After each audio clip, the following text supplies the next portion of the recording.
यहाँ सम्पूर्णलाई मल्लगाई जाइन वर्षिप मिनिस्ट्रीको तर्फबाट जय मसीह अनि साथसाथै ख्रिस्ट विभाजन।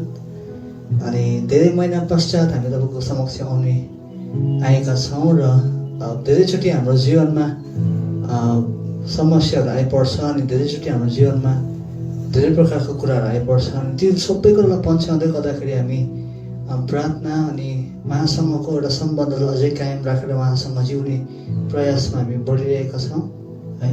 र परमेश्वरको धन्यवाद चाहिँ सुन्दर समयको लागि। र मलाई धेरैजना व्यक्तिहरूले तपाईँ भ्युवर्सहरूले मलाई कन्ट्याक्ट गर्नुहुन्छ अनि मलाई सोध्नुहुन्छ कहिले भिडियो हाल्नुहुन्छ भनेर है। अनि हामी एकदमै धेरै प्रार्थना पनि गरिरहेका थियौँ अनि परमेश्वरले दिनुभएको समयमा प्रभुले हामीलाई यस समय उहाँले दिनुभएको छ। म विश्वास गर्छु तपाईँहरू सबैजना सन्चै हुनुहुन्छ होला है।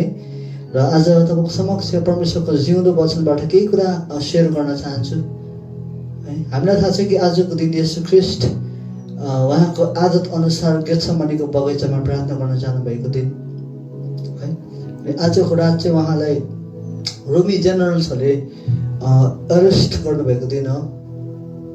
र यो साँझमा आउँदै गर्दा हामीले उहाँलाई अरेस्ट गर्नुभएको उहाँ पक्राउ हुनुभएको कुरालाई हामी सम्झना गर्न सक्छौँ है। हुन्छ हामी येशू ख्रिस्टले गेत्सेमनीको बगैँचामा प्रार्थना गर्नु हुँदै गर्दा हामी त्यहाँबाट धेरै कुरा हामी सिक्न सक्छौँ है। अनि त्यो कुरा सिकेको कुरा आज म केही कुरा तपाईँको समक्ष बाँड्न चाहन्छु। एकदमै महत्त्वपूर्ण कुरा छ, एकदमै हाम्रो जीवनमा हामीले अप्लाई गर्नुपर्ने, हाम्रो जीवनमा हामीले जतिसक्दो हामीले युज गर्नुपर्ने कुराहरू छ। अनि धेरैचोटि तपाईँ अनि म यस्तो खालके वातावरणभित्र हुन्छौँ है। हाम्रो जीवनमा प्रार्थनाको कमी हुन्छ, हाम्रो जीवनमा विश्वासको कमी हुन्छ, हाम्रो जीवनमा उहाँसँगको भरोसाको कमी हुन्छ है।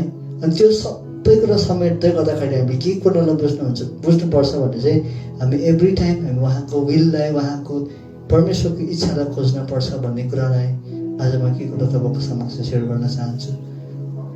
हुन्छ, म मत्ती 26को 36देखि म 46सम्म म के कुरा तपाईँको समक्ष राख्न चाहन्छु। एकदमै महत्त्वपूर्ण कुरा छ है। तपाईँले प्लिज अन्तसम्म हेरिदिनुहोस्। तपाईँको जीवनमा परमेश्वरले महान कामले गर्नुहुनेछ। हामी चाहिँ उहाँको कार्यमा भरोसा गर्ने व्यक्तिहरू हौँ, हामी उहाँको काममा भरोसा गर्ने व्यक्तिहरू हौँ है। हुन्छ, म पढ्नेछु। यहाँ यसरी लेखेको छ, तब येशू गेत्सेमनी भन्ने ठाउँमा तिनीहरूसित जानुभयो र चेलाहरूलाई भन्नुभयो, तिमीहरू यहीँ बस, म अलि पर गएर प्रार्थना गर्नेछु। येशू ख्रिस्ट आफ्नो चेलाहरूसँग उहाँ गेत्सेमनीको बगैँचामा प्रार्थना गर्नका लागि जानुभएको छ र उहाँले भन्नुभएको छ, तिमीहरू यहीँ बस, म अलिकति अगाडि गएर अलिकति पर गएर म प्रार्थना गर्नेछु। अब आफूसित पत्रुस र जब्दीका दुई छोराहरूलाई लिएर शोकित र अति खिन्न हुन लाग्नुभयो। तब उहाँले तिनीहरूलाई भन्नुभयो, मेरो प्राण मरणन्त अति शोकित भएको छ, तिमीहरू यहीँ बसेर मसँग जागो रह है। यहाँ जब हामी हेर्छौँ भनेखेरि यदि तपाईँले मैले यो ठाउँमा हेर्दै गर्दाखेरि येशू ख्रिस्टको प्राण एकदमै धेरै शोकित भएको हामी थाहा गर्न सक्छौँ है। र उहाँको आत्मा, उहाँको प्राण यति धेरै खिन्न भएको कुरा हामी पाउन सक्छौँ। र अर्को कुरा के छ भन्दाखेरि येशू ख्रिस्ट किन खिन्न हुनुभएको र येशू ख्रिस्टको प्राणमा किन शोक आएको भन्दाखेरि चाहिँ येशू ख्रिस्टको अब पक्रिने समय आउँदै गरेको येशू ख्रिस्टले महसुस गर्नुहुँदै थियो है।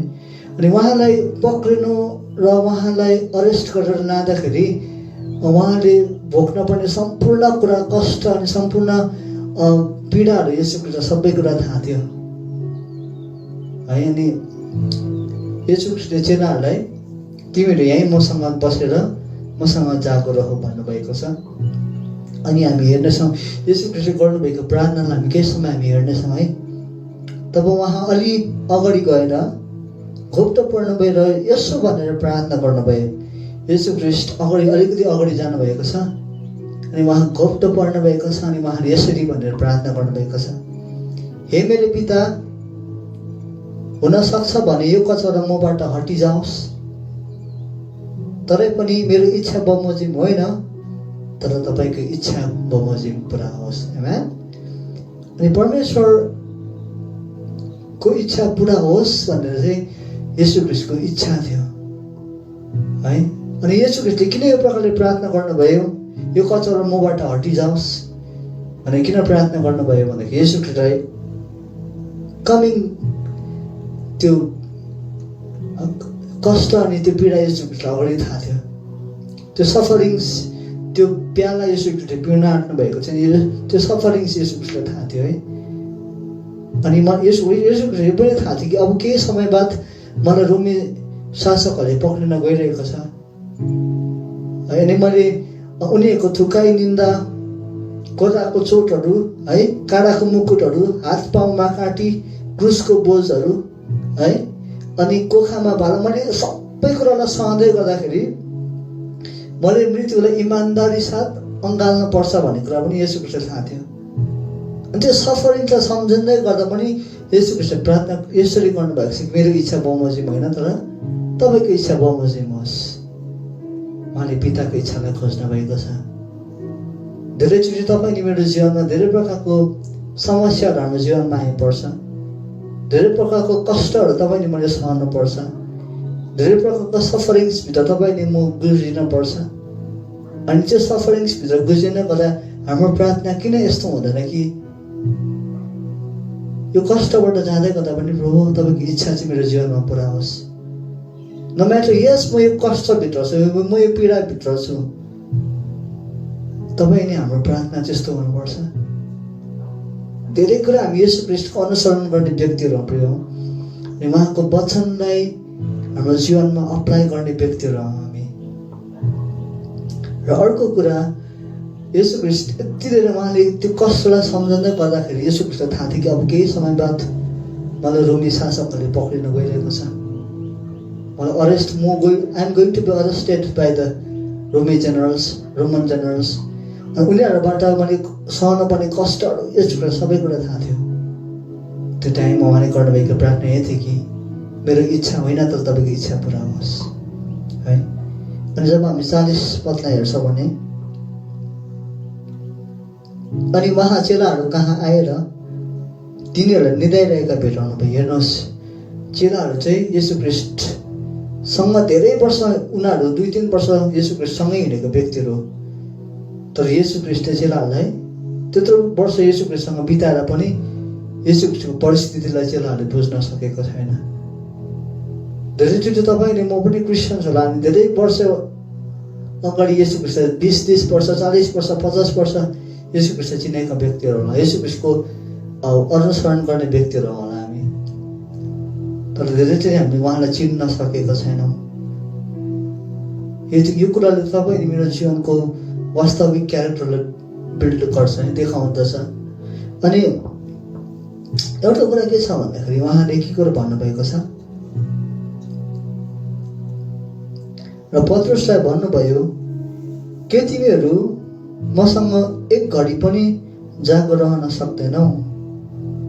जागो रह र प्रार्थना गर र परीक्षामा नपर। आत्मा त साँच्चै तयार छ तर शरीर दुर्बल छ।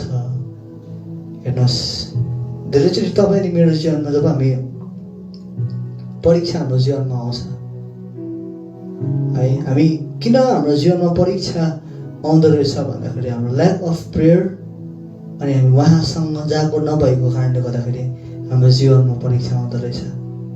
र वचनले एउटै कुरा भन्छ कि तपाईँले म जागो रहनुपर्छ, प्रार्थना गर्नुपर्छ र परीक्षामा पर्नु हुँदैन। तर तपाईँ अनि मेरो आत्मा त तयार छ नि, तर शरीर कतिको हामी स्ट्रङली हामी उहाँसँग बिल्डअप भइरहेका छौँ। आजको दिन एकदमै महत्त्वपूर्ण दिन हो, उहाँलाई येशू ख्रीष्ट पक्राउ पर्नु भएको दिन है, उहाँलाई अरेस्ट भएको दिन। उहाँ येशू ख्रीष्ट एउटै इन्टेन्सनले येशू ख्रीष्टलाई अरेस्ट गरेछ, टु क्रुसिफाई, उहाँलाई क्रुसमा झुन्डाउनलाई अरेस्ट गरेको छ। र हामी 42 पदले हेऱ्यौँ भने अब फेरि दोस्रो पल्ट गएर उहाँले यसो भनेर प्रार्थना गर्नुभयो, हे मेरा पिता, मैले यो नपिउन्जेल हुन सक्दैन, भट्न सक्दैन भने तपाईँकै इच्छा पुरा होस्। यहाँ पनि येशू ख्रीष्टले दोस्रोपल्ट यसरी प्रार्थना गर्नुभएको छ। यदि यो कन्फर्मै हो भने, यदि यो मैले पिउनै पर्छ भने पनि म पिउँछु भन्न खोज्नु भएको उहाँले। यो कष्टबाट म जानै पर्छ भने पनि इट्स ओके, म जान्छु, तर मेरो इच्छा होइन, तर तपाईँको इच्छा पुरा होस्। कष्टभित्र पनि उहाँको इच्छा, पिताको इच्छालाई खोजिरहनु भएको छ। उहाँ फेरि आएर तिनीहरूलाई निदाइरहेकै भेट्नुभयो। येशू ख्रीष्टले गर्नुभएको प्रार्थनालाई चेलाहरूले सुनिरहेको छ, तर पनि उनीहरू के गरिरहेछ? निदाइरहेको छ है। किनकि तिनीहरूका आँखा लोलाएका थिए। यहाँ धेरै रेभोल्युसन हामी पाउन सक्छौँ। स्पिरिचुअल ल्याकनेसलाई हामी देख्न सक्छौँ, आत्मिकी सुस्तपनलाई हामी देख्न सक्छौँ। चेलाहरू त एभ्री टाइम येशू ख्रीष्टसँग रहने व्यक्तिहरूले त येशू ख्रीष्ट चिन्न सकेको छैन। हामी धेरैचोटि हामी उहाँलाई विश्वास गर्ने व्यक्तिहरूले पनि हामी उहाँलाई चिन्न सकेको हुँदैनौँ। यो टाइममा म तपाईँहरूलाई एउटा कुरा सोध्न चाहन्छु कि तपाईँले येशू ख्रीष्टलाई साँच्चै हृदयले चिन्नु भएको छ? Have you ever known Christ? ख्रीष्ट तपाईँले साँच्चै हृदयबाट चिन्नु भएको छ? येशू ख्रीष्ट को हुनुहुन्छ? येशू ख्रीष्ट हाम्रो उद्धारकर्ता मात्रै हुनुहुन्न, उहाँ हामीलाई जीवन दिने मात्रै परमेश्वर हुनुहुन्न, पिता उहाँ हाम्रो जीवनलाई दिने मात्रै पुत्र हुनुहुन्न। तपाईँ अनि मेरो लागि उहाँले स्वर्गको सबै वैभवलाई टेकेर संसारमा आउनुभयो। अनि त्यो सफरिङ चाहिँ हामीले बुझ्नुपर्छ, त्यो कष्टलाई हामीले बुझ्नुपर्छ। एभ्रिथिङ उहाँ रित्तेर, उहाँ खाली भएर, उहाँ जिरो भएर संसारमा आउनुभयो। एज अ पर्सन, एउटा मान्छे भएर उहाँ संसारमा आउनुभयो। चेलाहरूले येशू ख्रीष्ट चिन्न सकेको छैन। उनीहरू दिन प्रतिदिन येशू ख्रीष्टसँग हिँड्थ्यो। येशू ख्रीष्टले भन्नुभएको स्टेटमेन्टलाई सुन्थ्यो। येशू ख्रीष्टको जीवनमा येशू ख्रीष्टले गर्नुभएको चमत्कारको कुरालाई, येशू ख्रीष्टले गर्नुभएको आश्चर्य कर्महरू, येशू ख्रीष्टको त्यो कुरा देखेको छ, तर पनि येशू ख्रीष्ट उनीहरूले चिन्न सकेको छैन। अहिलेको डेजमा हामी यही प्रकारको समस्याहरूबाट हामी गुज्रिरहेका छौँ। जो हामी प्रार्थना गर्छौँ, आराधना गर्छौँ, वचन पढ्छौँ है, तर धेरैचोटि तपाईँ अनि मेरो जीवनमा चाहिँ नि हामी उहाँलाई चिन्नदेखि तपाईँ अनि म लायक भएका छौँ। हामी वञ्चित भएका छौँ उहाँलाई चिन्नदेखि। हाम्रो परिस्थितिहरू ठुलो भएको छ, हाम्रो चाहनाहरू ठुलो भएको छ, हाम्रो इच्छाहरू ठुलो भएको छ। यसो कुरा चिन्न भन्दा त मेरो इच्छा पुरा भएको ठुलो कुरा हो। यसो कुरा चिन्न भन्दा त मैले यो गरेको ठुलो कुरा भने, यो प्रकारको कुरा तपाईँ अनि मेरो जीवनमा आउँदछ। यो टाइममा तपाईँ अनि मेरो इच्छा के कुरा छ? के कुराले तपाईँ अनि मेरो हृदयलाई ढाकेको छ? के कुराले तपाईँ अनि मेरो हृदयलाई खिचिरहेको छ? यो टाइममा आउँदै गर्दा तपाईँ अनि मैले त्यो कुरालाई एकदमै खोजेर सोच्न पर्ने हुन्छ। के तपाईँ अनि म आत्मिकी जागृति भइरहेको छ कि आत्मिकी हामी ग्रो भइरहेको छ कि आत्मिकी हामीले एउटा पावरलाई हामी फिल गरिरहेको छ कि आत्मिकी स्ल्याकनेसलाई हामी फिल गरिरहेका छौँ? तपाईँ अनि मेरो जीवनको परिस्थिति चाहिँ येशू ख्रीष्टले चिन्नुभन्दा ठुलो कुरा चाहिँ होइन थियो है। यो टाइममा आउँदै गर्दा म के कुरा तपाईँलाई भन्न चाहन्छु, तपाईँको जीवनको महत्त्व छ, तपाईँको जीवनको भ्यालु छ, तपाईँको जीवनको इम्पोर्टेन्स छ है। अनि यहाँ येशू ख्रीष्ट जब चेलाहरूलाई फेरि भेट्न आउनुभएको छ, उनीहरूले फेरि निदाइरहेको हामी भेटिरहेको छ हुन्छ। 44 यसरी भन्छ, तब उहाँले तिनीहरूलाई फेरि छोड्नुभयो र गएर फेरि कोही कुराहरू भनेर तेस्रोपल्ट प्रार्थना गर्नुभयो। येशू ख्रीष्ट फेरि थर्ड टाइम पिताको इच्छालाई खोज्नु भएको छ, थर्ड टाइम पिताको विललाई खोज्नु भएको छ है।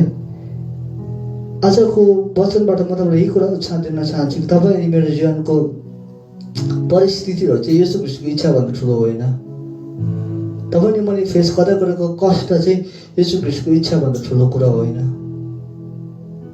यो टाइममा म तपाईँलाई यही कुरा इन्करेज गर्न चाहन्छु, तपाईँको जीवनको महत्त्व छ, तपाईँको जीवनको भ्यालु छ, तपाईँको जीवनको इम्पोर्टेन्ट छ। त्यो भ्यालुलाई त्यो अन्डरस्ट्यान्ड गर्नु हो भने चाहिँ एभ्री टाइम हामी उहाँको इच्छालाई खोज्ने कोसिस गरौँ, परमेश्वरको इच्छालाई खोज्ने कोसिस गरौँ। हाम्रो परिस्थितिहरूमा कष्टहरू तपाईँ अनि मेरो लागि ठुलो कुरा नबनोस्। तपाईँ अनि मैले फेस गर्दै गरेको सङ्घर्षहरू, सफरिङ्सहरू, सबै कुराहरू एक दिन अस्ताएर जान्छ। तर येशू ख्रीष्टले गर्ने प्रेम, गर्नुहुने प्रेम चाहिँ तपाईँ अनि मेरो जीवनमा कहिले पनि हटेर जाँदैन है। अनि फेरि येशू ख्रीष्टले चेलाहरू कहाँ गएर भन्नुभएको छ, अब तिमीहरू रेस्ट गर है। अनि केही क्षण बाद येशू ख्रीष्टलाई रोमी जेनरल्सहरूले उनीहरूले अरेस्ट गर्नुभएको छ। अनि आज म तपाईँको समक्ष म एक कुरा भन्न चाहन्छु कि तपाईँको जीवनको कष्टहरू चाहिँ येशू ख्रीष्टको प्रेम अनि उहाँको अनुग्रहभन्दा महान नबनोस् है। अनि तपाईँको आत्मा अनि शरीर चाहिँ दुइटै जागो रहनुपर्छ प्रिय। अनि वचन यसरी भन्छ कि जागो रह र प्रार्थना गर र परीक्षामा नपर। अनि तपाईँ नि म परीक्षामा नपर्नु हो भने तपाईँ नि मेरो जीवनको एभ्री डे रुटिन चाहिँ के हुनुपर्ने रहेछ, प्रेयर प्रेयर अनि प्रेयर। जब तपाईँ नि म जागो बस्छौँ, प्रार्थना गर्छौँ नि हामीलाई संसारको केही क्षणको परीक्षाले तपाईँ नि मेरो जीवनको कष्टले चाहिँ नि तपाईँ नि मेरो आत्माको जुन चाहिँ बढ्नुपर्ने कुरा त्यो कुरालाई छुन सक्दैन प्रिय। म तपाईँलाई यही कुरा भन्न चाहन्छु। म आशा गर्छु तपाईँले बुझ्नु भएको छ। तपाईँको जीवनको भ्यालुलाई बुझ्नुहोस्, तपाईँको जीवनको अन्डरस्ट्यान्डिङ चाहिँ बुझ्ने कोसिस गर्नुहोस् है। संसारले दिने कष्टलाई तपाईँले ठुलो नमान्नुहोस् है। र विशेष गरी म प्रभुलाई धन्यवाद दिन्छु। सबैलाई जय मसीह भन्न चाहन्छु र म यो